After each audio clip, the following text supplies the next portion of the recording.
Hello, and welcome to the Spiritualist Circle of Light. This is our dream class. We are continuing to discuss Nigel Hamilton's book,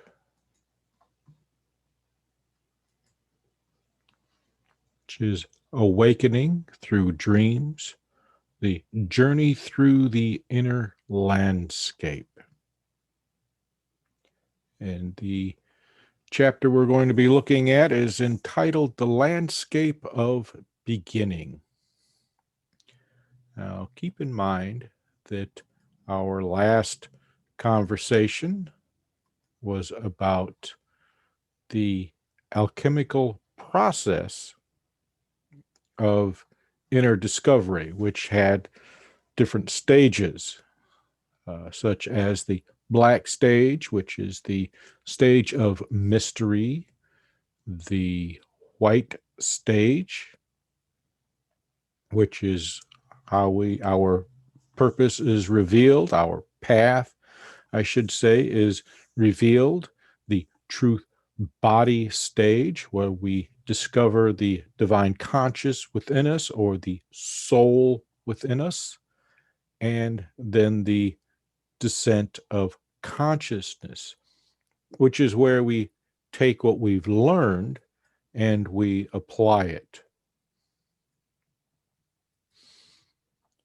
We begin our discussion with the idea that our dreams typically reflect the impact, or I shouldn't say the impact, our dreams typically reflect the common reality that is around us. And by the common reality, I'm talking about what you see in front of you, not necessarily me right now, but when we go for a walk, when we are at the grocery store, when we're driving down the road, this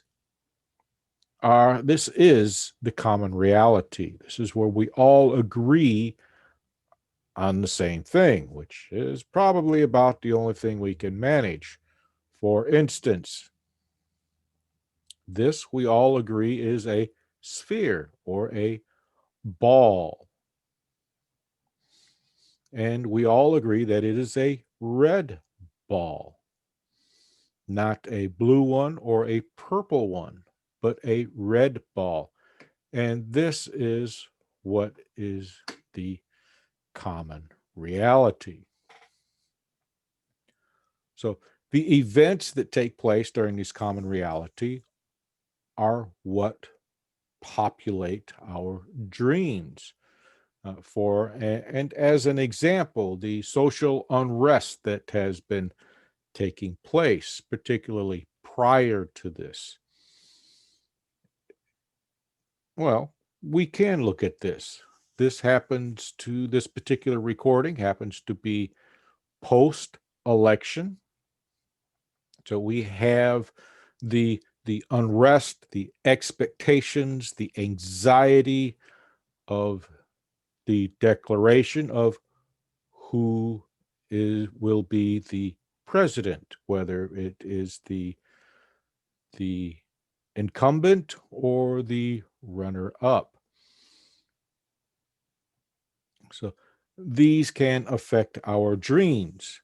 And just to give you an example, there was a time a few months ago, I believe it was in August, at which time we had a lot of social unrest due to the death, the killing of a African American, I believe it was in Minnesota, and the riots, the uprising that ensued from that, and then the protests and such that followed. And sometimes the protests are still happening.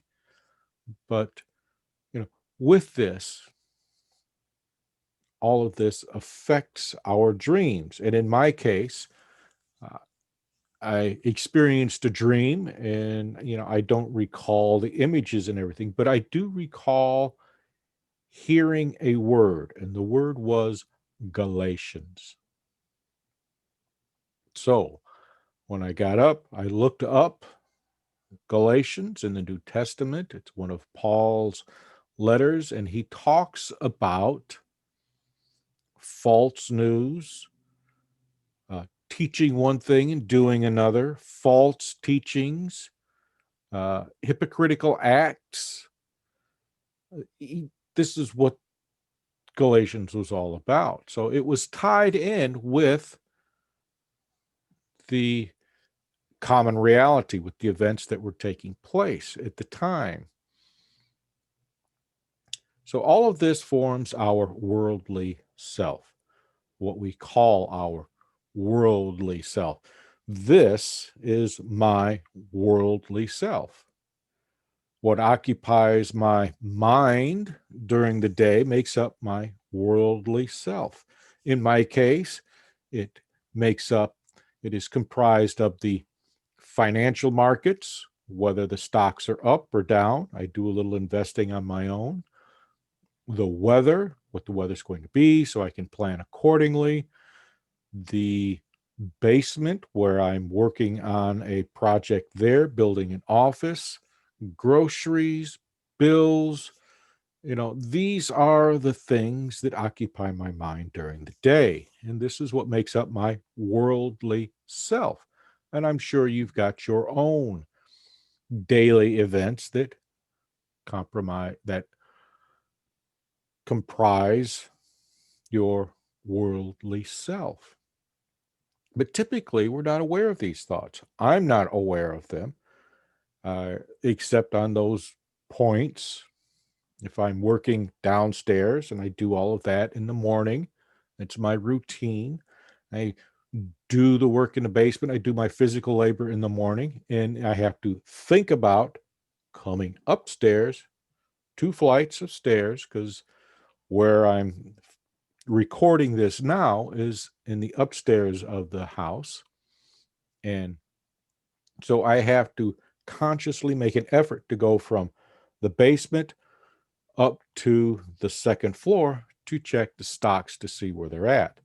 This awareness has to occur. And then when I'm up here, I stop working, doing the physical stuff after between 12 and 1 o'clock. And then I work on, preparing for class such as this, developing other classes.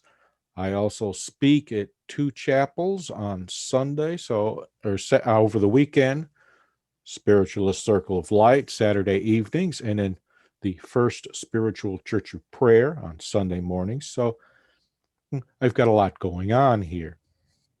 And this is my daily routine. My daily routine is my worldly self. And this is where our dreams get their fodder from. They present patterns to us, and they will present the patterns that we are most familiar with. We may not think about them, but we are most familiar with. And they will come through, and they play. Our dreams are drawn from the images we see, the videos we watch, our emotions, our reactions, our thoughts, what we're focused on, whether we're worried about something, anxious about something. Well, we already know that our dreams are fueled by that which disturbs us. Anxiety, even curiosity. Anxiety is not always a bad thing, but it gets portrayed that way. But wherever our focus is at influences our dreams. And I'll give you for instance. I am sure I've mentioned this. I am part of the Independent Spiritualist Association, which, Circle of Light is also a part of. And I have been requested to form a committee to develop some educational material.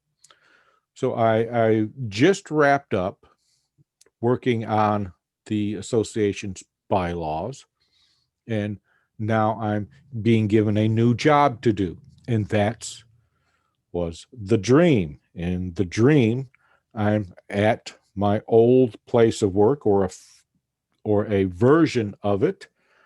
Uh, Prior to my disability, I was an assembler and I built stuff. So I associate work. This is the pattern when I've been working too much, or when I see things as a job per se, a work situation per se. When it makes its presence known in my dreams, it comes in the form of work, what I'm familiar with as being work. And in this particular dream, I have my parts cart. I pull my parts, I lay out my print, and I do some partial assemblies. That's my job, is to do partial assemblies to get stuff ready for the next stage. That was the job in the dream. And that's what I'm doing with the education stuff. I am preparing it. I am getting stages set up for it. So our dreams reflect patterns, the patterns that we're accustomed to. And when we start something new in the common reality, it's going to be different.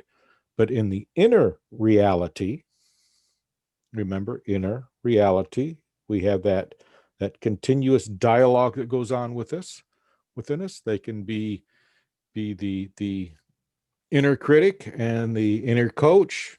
We've got this stuff going on, but where our focus is at, and in this instance for myself, it was the education committee project. It's going to influence our dreams. Now, this does not necessarily mean it happens the same day or within the same week. Sometimes it takes quite a bit of time to get there. It's the amount of energy, the emotional value that we attach to these things that cause them to move from the below the threshold above the threshold. And when they move into the dreams, they're moving into the upper threshold, or they're going from the subconscious into the conscious. That's part of what these dreams are about. So if we pay attention to the dreams, we can get clues as to what they're revealing about us, where our focus is, where our challenges are, where what we need to pay attention to. All of this can provide insight, and this is available through our dreams. We can, we will, we may discover how we truly feel about someone, whether we are deceiving ourselves, and let's face it, we all do a lot of that, don't we? Dreams can be very useful, very revealing, very insightful. Yeah. We talked about nightmares a few classes ago, and how a nightmare is not the bizarre imagery that we may see. It's not the meat locker that we may happen to be going through, and then the meat hanging is not sides of beef or pork, it's human beings. That's just something to get your attention to. Bizarre images get your attention, but it's the emotional content, it's the content of the dream, whether how it disturbs you, which determines a nightmare. Now, these nightmares per se can also offer us insight into ourselves. They show us areas where we are being resistant. One of the things is people are typically resistant to change. They like things to stay the same, even though the nature of the universe is flux. They can reveal disturbing areas of our personality. Remember when I told you about the dream where I awoke frustrated and angry because someone had dared to accuse me when that wasn't the thing. That wasn't the message of the dream. The message of the dream was there was something else that I needed to attend to. So, you know, dreams are very useful if we can find a way to tap into them. Now, this is going to be different for each individual. So, when you send your dreams to me for interpretation, I'm going to rely on a lot of the basic stuff, which is going to be cliches. And just to give you an idea on how strange some of these things can be, I interpreted a dream where the person kept their legs closed despite someone trying to force them open. Well, here is the cliche. It is you're not one that easily opens up. No, how would you get that from keeping your legs closed? Well, there's the thing to consider. It's these cliches. They talk to us, dreams talk to us in different ways. And it's the awareness of these dreams, the awareness that something is going on that encourages us to examine them. And through examination of our dreams, because they reflect the inner reality, through that examination, we can discover what's really going on in here and not what we think is going on. Dreams will reveal the flow, how the energy is flowing through us, whether it's problematic, the flow is impeded. They can reveal a lot of things. So let's look at some images. When we interpret dreams, we look for cliches a lot of times. So look for some of the cliches that can be attached to some of these images. Our first image here is a coyote. So what are coyotes typically associated with? Now you'll have to look at a lot of native lore in the United States. It's the Native Americans, and so uh, um, indigenous lore, folklore. That's what I'm trying to say. Indigenous folklore. Now, when we look at the coyote is often associated with the trickster. And what do tricksters do? They teach us lessons about ourselves. Usually they show us how foolish we are. So with that being said, what might this image be?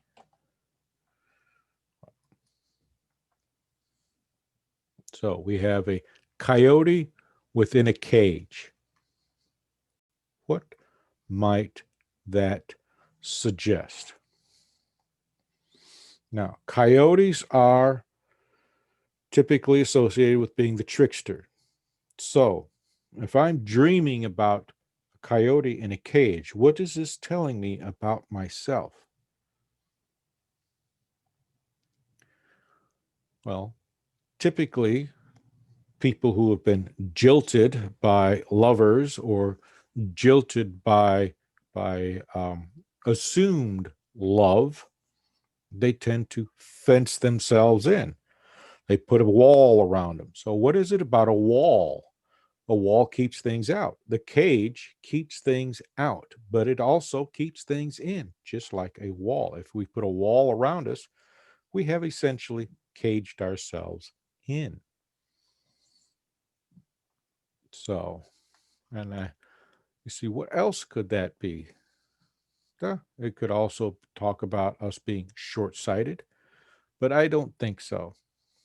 We'll leave it with where we're at with that.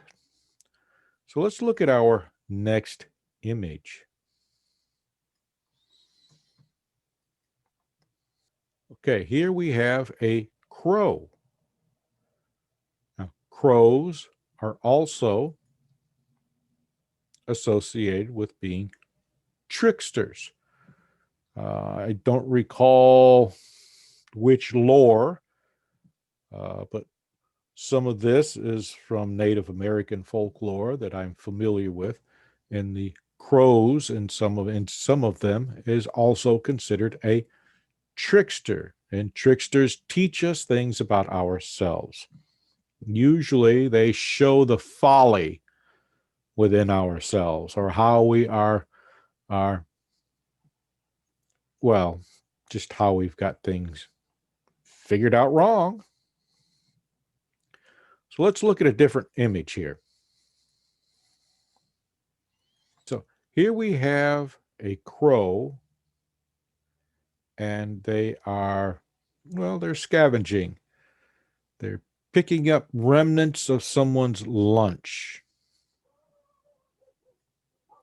So what might the cliche, or what might this be telling us? You know, picking up the pieces.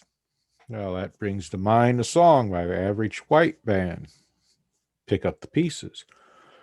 But it could also be telling us that our life, or what we are planning to do, is in pieces, or it's in remnants, or, well, let's see, what else could that be?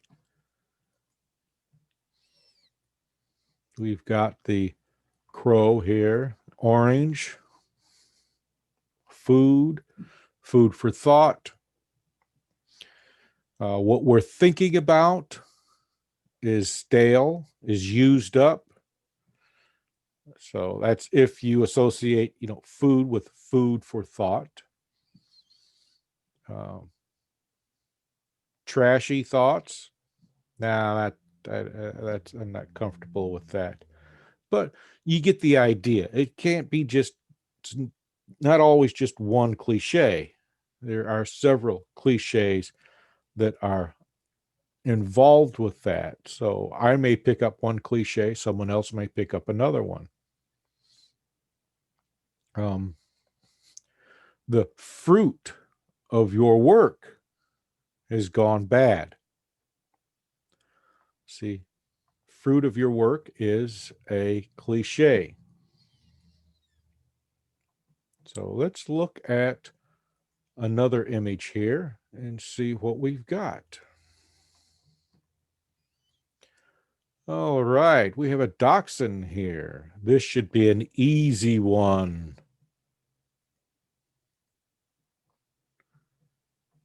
What do dogs tend to be? What comes to mind? There's a cliche with that.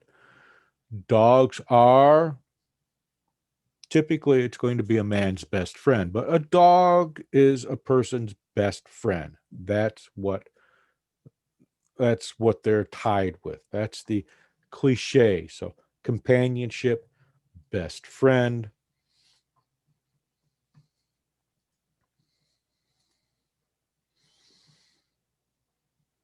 All right. So here we have a dog hanging his head out the window. What might that be about? You know, can't you feel the wind in your face? Get out, take a trip, enjoy, feel the wind, feel the breeze, you know, or your friend is blowing you off. There's one. What else can we get with this? Dogs are friends, so this has got to do with friends. A friend is trying to point out an opportunity to you. Windows of opportunity. So you see where we're going with this? There are different ways of portraying that. All right, here we go. A parrot. What are parrots about? What's the cliche? Oh, he's just a parrot. If he's just a parrot, what's he doing? He's mimicking you. Now, mimicry can be taken in a couple of ways. One, it's a sign of flattery. Two, it's a sign of ridicule. So it could go either way. Now, what might this be suggesting? We've got a parrot here who's picking at a notebook, the binding in a notebook. So this could be someone who is, oh, he's just copying what you do. Copying, writing down what you do. Or another form of copying or mimicking is plagiarism. He's stealing from you. What else can we get from this? He's copying your words. You write down words. So there's a few things that are going on with that, but essentially it is mimicry or copying.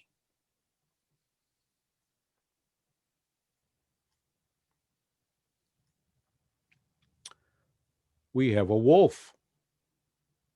So what might wolves represent? What's the cliche? They even had a movie about I don't know about the wolf, but a movie that can tie in with this. I think it was a Chuck Norris movie, Lone Wolf McQuade. Wolves are, the cliche is lone wolf. They're isolated, just like you see here. And now we have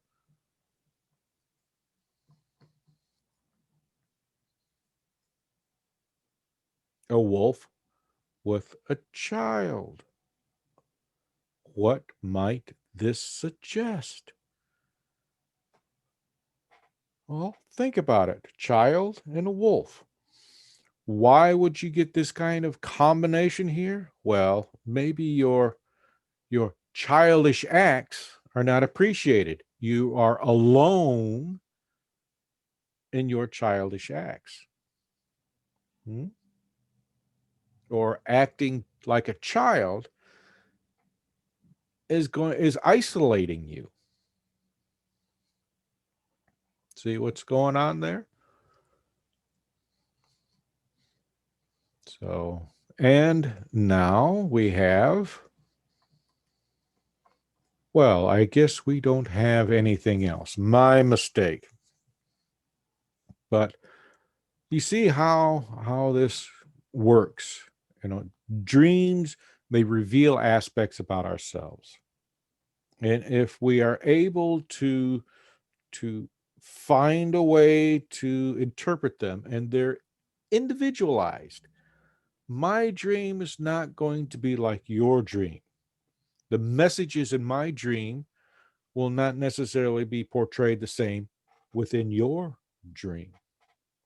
I mean, think about it. The one I shared in the last class, and probably the one before that, the one with massaging the behind and then researching behind in your research. I mean, this is how these things work. Do they work like that all the time? No. Good portion of the time, yes, they do. When I'm interpreting dreams for others, typically a cliche is going to get me in the right direction. Sometimes it will even get me right on target, spot on, but not always. So if you have a dream you would like interpreted, you can always contact us through Facebook. You can go to our Facebook page, Spiritualist Circle of Light. You can also get to our Facebook page through our website, which is not Spiritualist Circle of Light. It is BRDNSKY, or phonetically Bird in Sky. And there you can get to our Facebook page from there. Or you can just click on the Contact Us and send us an email. Our email address is, that one is Spiritualist Circle of Light, all one word, at gmail.com. So you can contact us through Messenger from Facebook and through our email and our website. We also have other material available for you at the website, so please browse a little bit. We've got some articles there. We've got videos there. We've got class videos. This will be part of them. And we are developing others. So if you can't make it here via Zoom, and all the information, again, is on the landing page at the website. Typically, our classes they begin at 7 o'clock in the evening, Eastern Time. Check our calendar for what's going on. As I said, I serve two chapels. I serve the Spiritualist Circle of Light, the same format. The information is on the landing page on Saturday evenings at 7. That includes distant healing, evidentiary and mediumship messages, guided meditation, and a discussion or a lesson. That's how that works. Sunday mornings with the First Spiritual Church of Prayer. Again, same log-on information. It's available at the landing page at our website, birdandsky.com. That begins at 10 a.m. Eastern Time.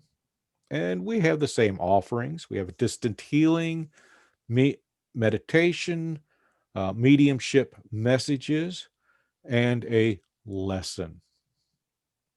So, as I said, feel free to contact us, browse our website, and thank you for allowing us to share. Oh, and one more thing. If you find this of value, if this helps you, and you're able to, please send us a donation, send us some seeds so we can plant some seeds with those who have provided the images for this class and for the meditations that we have developed. We have guided meditations for you to listen to. And please, if this is of value, please go to our website and make a donation. And we thank you very much for allowing us to share. And thank you for visiting.